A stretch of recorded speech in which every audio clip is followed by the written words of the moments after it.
Ba't nag-game up ka na bumili ng Land Cruiser? Dream car ko talaga to. Dream car. Meron ba siya nadagdag sa'yo na parang extra sipag, inspiration? Definitely. Motivation? Oo, kasi nabili ko yung LC. Napansin ko, mataba ako. Oh, yan. Mataba ako. Parang gusto ko pag lumabas ako ng LC, maganda yung dating. Ibabagay mo dun sa...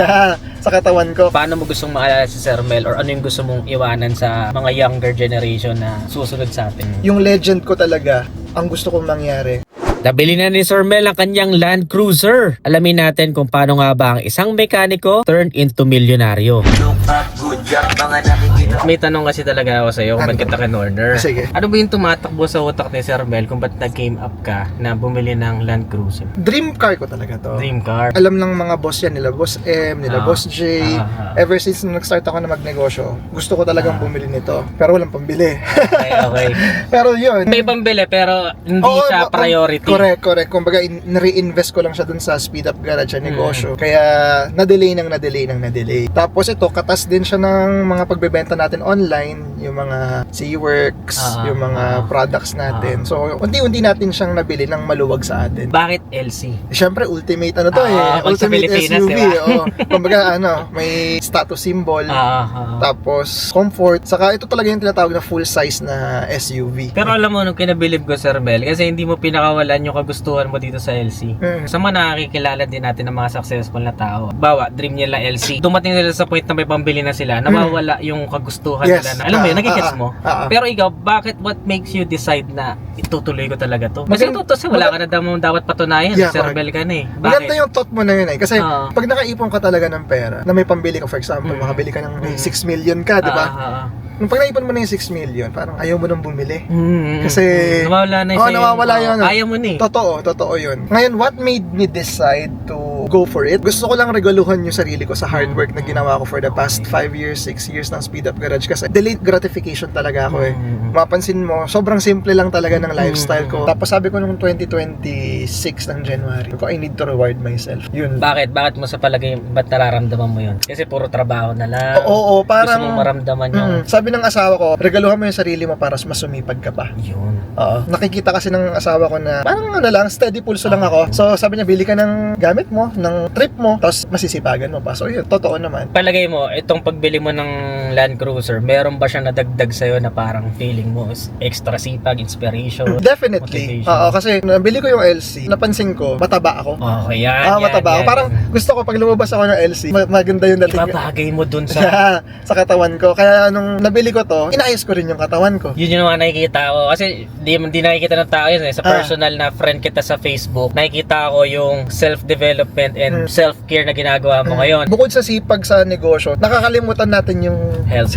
Hindi ka makakabili ng mas marami pa kung yung sarili mo hindi maayos. Basta once you fix yourself, lalo na pag fit ka, ang dami mo naiisip na mas maganda. Kahit sobrang dami mong pera, iba pa rin yung sinet-upan mo yung katawan mo. Di ba yung pag nagsiset up tayo ng aerox, nagsiset up tayo ng kotse, iba pag sineset upan mo yung katawan mo. Pag ikaw na mismo. Oo, kasi di mo siya mabibili. Disiplina, consistency, food intake, talagang i-check mo lahat. Discipline talaga. Correct. Kasi yun yung bagay na hindi nadadaya. Correct. Kasi kung may pera ka, kaya mo lang bumili. Yes. Pero kung nag-workout ka, maganda yung nasa in shape ka, hindi mo siya madadaya. Ibig sabihin, nagre-reflect yun dun sa hard work behind. Yes. Parang yan, di ba? Tama ba? Saka di ba ngayon may mga magic pills na, mga magic injection. Peptides. Correct. Pero yung kasi yung habit making yung mawawala sa'yo. Hindi ko naman inaano rin yung mga nagtitake nun. Kasi magic nga siya, pero dapat samahan ng habit. Tamang pagkain, tamang nutrition. So hindi porket nagaganon ka instant you're gonna lose your weight, okay, 'di ba? Okay. So dapat naayos din yung lifestyle mo. May isa pa akong question. Ano? Anong may papayo mo, Sir Mel? Kasi ito, kung bakit ko to kinrate, Sir Mel, kasi kilala kita bilang kaibigan. Yes. Kasi wala tayo Hindi ka something na ganito. And si Sir Mel kasi yung klase na kaibigan na papalakpak siya kapag may achievement ka. Yeah. So, siya din yung klase na kaibigan na kapag nakita mo siya may na-achieve na something, gusto mo rin siya talagang suportahan all in. Yun yung nakukuha ko kay Sir Mel. And then, sa mga aspiring, no? Kaya ako to ni-release, not to brag actually, kundi na-inspire ako. Kung ako yung someone na nagsisimula sa buhay, tapos I want din na ganito yung mangyari sa akin, or someday, meron akong dream na mabili, maybe hindi man kasing fancy ng Land Cruiser, maybe your first car, ano yung may papayo mo sa kanila na gawin nila or ginawa mo personally para makuha din nila yung dream nila? Lagi ko lang hinihigitan yung sarili ko. Hindi ko kino-compare yung sarili ko sa ibang tao. Though, mahirap naman talaga hindi mag-compare, pero higitan mo lang yung older self mo. Wala kang ibang kalaban, wala kang ibang titignan, kundi yung sarili mo lang. Yung sinatawag nila na comparison is the thief of joy. Correct. Doing good ka naman sa buhay, pero dahil kinumpara mo yung sarili mo sa ibang tao, parang nawawala tuloy yung appreciation mo sa sarili Correct. mo. Or Kala mo kung wala nasa- kang ginawa. Or kung nasa saan ka. Unlike kung ikukumpara mo lang sa sarili mo. Kasi ako, Sir Balad, ako naniniwala ako. Yung pagyaman, pag nandun ka na sa point na parang nakatikim ka ng pera, wala ka naman ng gustong bilhin pa or ano eh. Ang nagpapasarap kapag ka kung sakali man na financially is yumaman ka, kapag binalikan mo na nahirapan ka dati. Pag inalala mo yung sitwasyon mo dati, yun yung magpapasarap nung tagumpay. Kasi kung pinanganak ka na mayaman, ako na-interview ko na mga mayayaman, pero may suicidal thoughts, depressed, may mga na-interview ko na ganyan. Unlike kung ikaw yung someone na malinaw sa isip mo kung gaano kahirap yung pinagdaanan mo, yun yung nagpapasarap nung success. Kumbaga, yung mas naging malinamnam yung success eh. Meron pa akong ma-add dyan regarding sa success. Meron din akong prinsipyo sa buhay tungkol sa success. Panood ko to dun sa 3 Idiots na movie. Ang sabi doon, don't chase success, chase excellence.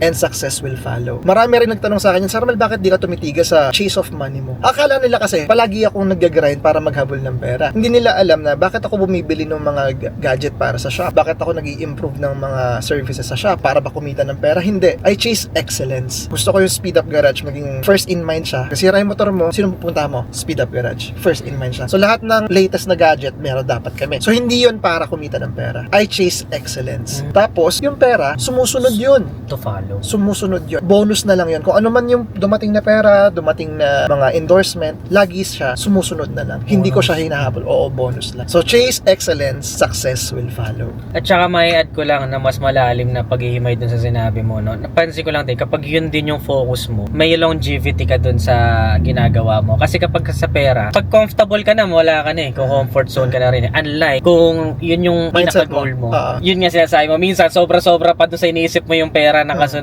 Pero motivated ka pa rin. Diba? Parang ganon. And last na question, Sir Mel, para papakawalan na rin kita. Kung after all, bawa, this is the last day ni Sir Mel sa mundong ito, ano yung gusto mong iwanan or paano mo gustong maalala si Sir Mel or ano yung gusto mong iwanan sa mga younger generation na susunod sa atin? Isang reason kung bakit ako nag-start talaga ng pag-vlog is to educate people. Kaya nga yung content natin is informative content. Again, nag-start rin ako mag-content not chasing money. Yung legend ko talaga, ang gusto kong mangyari, kung paano magmotor, paano mag-fix ng motor. Kasi hanggang mamatay tayo, nandiyan yung motor eh. At feeling ko naman, maaalala nila ako doon habang buhay. Kasi paano magpalit ng langis, lalabas sa YouTube, Sir Mel. So yun na lang yung iniwan ko para sa kanila. Hindi ako mag-iiwan ng kung ano man, hindi naman ako tatakbong politiko, hindi ko kailangan ng monumento. Pero yung i-type nila sa YouTube, i-type nila sa Facebook, ang unang lalabas, Sir Mel. Yun lang gusto ko, brother. Thank you, Sir Mel. Ganda ng mga words of wisdom ni Sir Mel. Sabi ko, cornerin ko to eh. Gusto ko ng mga insights niya eh. Makaka-inspire din ng mga ibang tao. Oo, na netizens natin. Sir Mel, thank you. Thank you. Kiling. So yun guys, congratulations again kay Sir Mel. So material na bagay lang to pero ang binuha natin yung mas malalim pa to. So follow and heart for more. Again, this is Adriano. See you in the next one. Yes, sir.